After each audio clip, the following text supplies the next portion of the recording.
Hi everyone, it's Lorelai with another RPG Maker with tutorial. In this video, we are going to be taking a look at skills and states.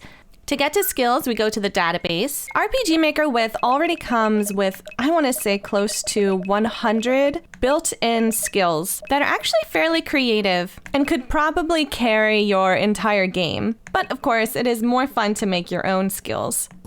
States, meanwhile, are sort of buffs and debuffs that you can put on enemies or yourself that have certain effects. For example, poison. We all know what this one does. Underneath traits, you can see that it reduces HP regen by 10% every turn. So any sort of buffs and debuffs that you want to use like that can be done through states. Blind reduces hit rate by 50%.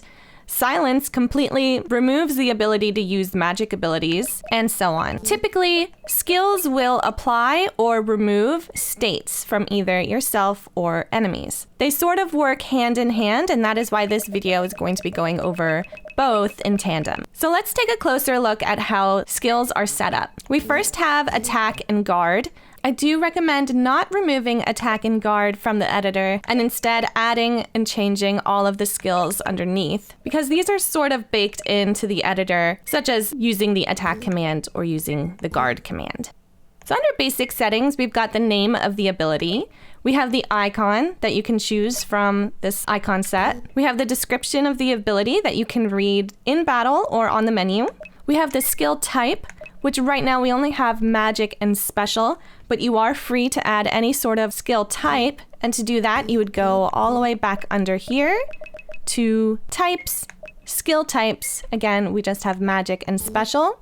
And if you do add a new skill type, then you're going to have to go under classes, traits, and then add skill type, what new skill type you just added. And skill types are really just there for flavor and organizational purposes. Then we've got MP cost, how much mana it will cost. TP cost. TP is something that can be generated throughout battle. So you'll typically have a TP generator and a TP spender. The range of the skill, you can have it select no one, enemy and or ally, or just the user. Then you can target, either single target or all, an AoE attack, or even a random number. Finally, under occasion, we've got always, battle screen, menu screen, or never.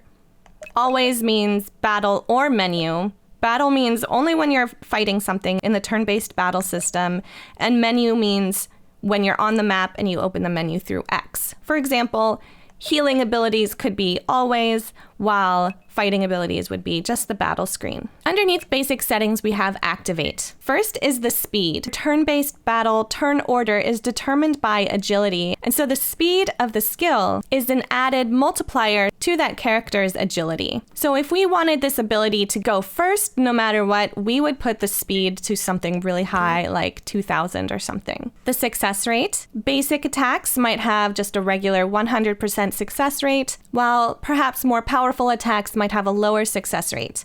Note that even though it says 100%, there is still a chance that this ability might miss. And that is due to the character or enemy's evasion rate or magic evasion. There are a few reasons why, even though it's set to 100%, it might still fail. Just something I wanted to mention. Repeats is how many times it happens. Here we can see there's a dual attack that has repeats 2, and that means you can attack 2 times in that one skill. Then there's TP gain.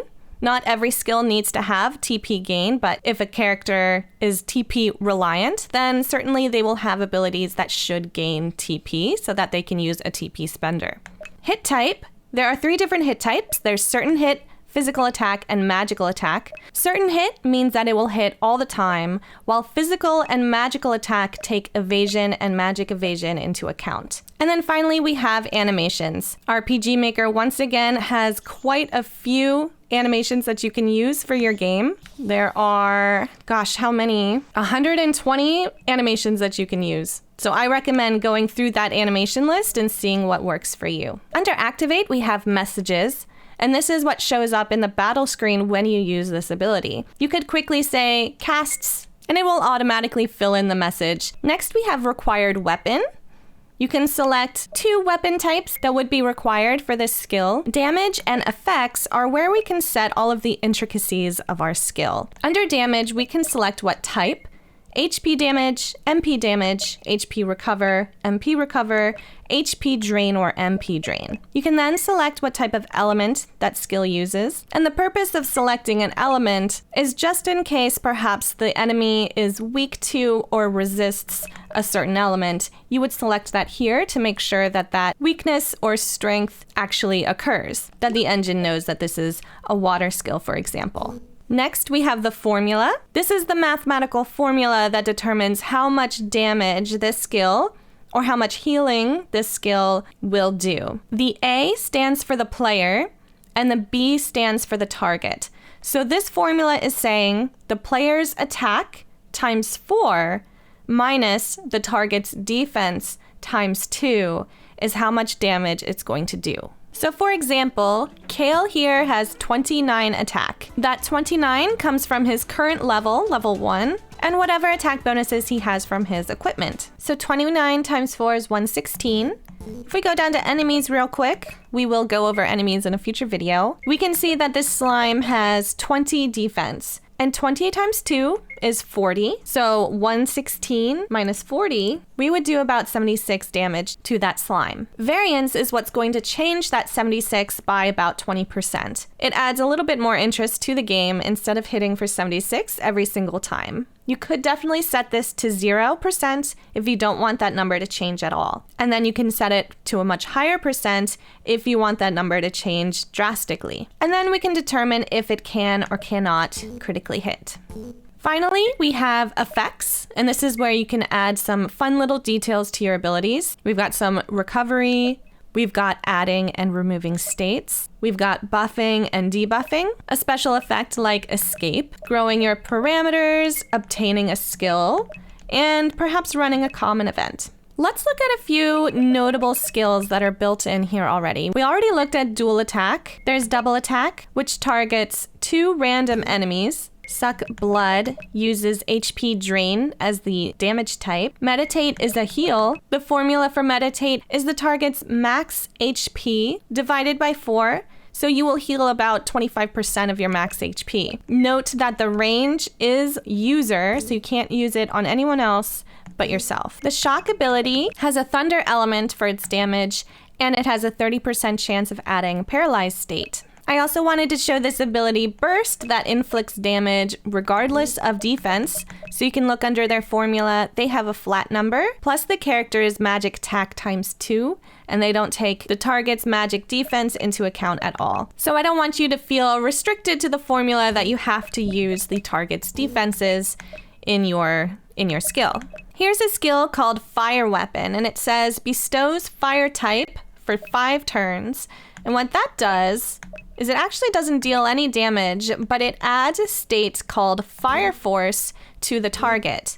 If we go under states, we can see what Fire Force does. That adds attack element fire. So if someone uses attack, that's going to deal fire damage instead of just regular physical damage. It also gives the character fire resistance, so fire times 50% means any sort of fire damage that hits this character is going to be halved. And it also sets their attack to 110%. This means a 10% buff. If you wanted it to be a debuff, then we would say attack times 90%. So let's quickly look at states. The first one we have here is dead, and dead is a state simply because this state can be removed via a resurrection skill or item. So under basic settings, we can set the name, the icon, the restriction, under which we have none, no restriction, attack enemy, attack anyone, attack ally, or cannot move. Priority determines the icon location. If it has a higher priority, it will show up before those with a lower priority. Otherwise, it goes by state ID. The side view motion, if you're using side view battlers, you can set it to normal, abnormal, sleep, or dead. And then the side view overlay, there are some built-in overlays that you can use to show a visual indicator of the state. We have removal conditions so that these can be removed automatically. So we've got remove at end. I do believe that means remove at the end of battle. remove at the end of an action. And then we've got auto removal, and that could be your action end or the turn end. Then you can select the duration in turns. So 1 to 1 means it will be removed after 1 turn. If we set this one to 5, then it will be removed between 1 to 5 turns. You can also select remove by damage, how much damage they will take before it's removed. And then we've got remove by walking, how many steps they have to take before it's automatically removed. Then we have messages, and these are all that appear whenever something happens with that state and that character. And then under traits is where we can set a whole variety of unique effects for this state. If we look at some current ones, we already looked at poison. Poison has an abnormal motion and the poison overlay. Rage doesn't have any types on it, but instead has restriction attack enemy. And this means the character cannot actually cast any abilities. They are forced to use only attack. Likewise with confusion, the restriction is set to attack anyone, and charm is set to attack ally. So I'm not going to go through all of these states here. I just wanted to go through a few so that you can see how exactly they can be set up and how you might be able to get creative with them. In the next video, we're going to make custom skills for our characters Kale and Lyra. If you liked this video, please consider liking and subscribing for more RPG Maker videos. I will see you in the next one.